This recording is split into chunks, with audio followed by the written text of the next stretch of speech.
Harga ikan di pasar Kedonganan Badung naik sekitar 10% sejak 2 hari terakhir. Minimnya pasokan dari nelayan karena cuaca buruk menjadi penyebab melambungnya harga ikan. Aktivitas jual beli di pasar Kedongan Badung masih normal meski pasokan ikan dari nelayan berkurang dari biasanya.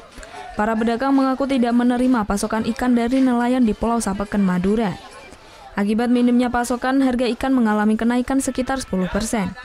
Ikan kerapu yang sebelumnya Rp40.000 kini naik menjadi Rp45.000 per kilogramnya.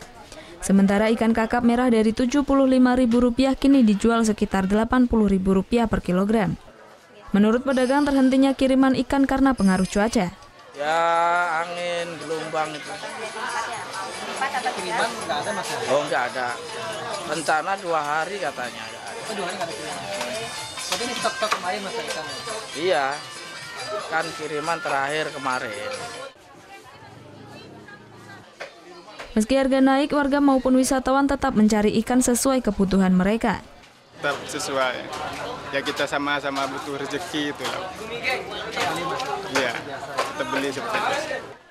Pedagang berharap kondisi cuaca membaik dalam beberapa hari ke depan agar pasokan ikan kembali normal. Muhammad Hasanuddin melaporkan untuk NET. Thank you. Udah selesai nonton beritanya? Jangan pergi dulu dong. Subscribe dulu dan nonton tayangan lainnya di sini. Subscribe, nonton lagi. Subscribe, nonton lagi.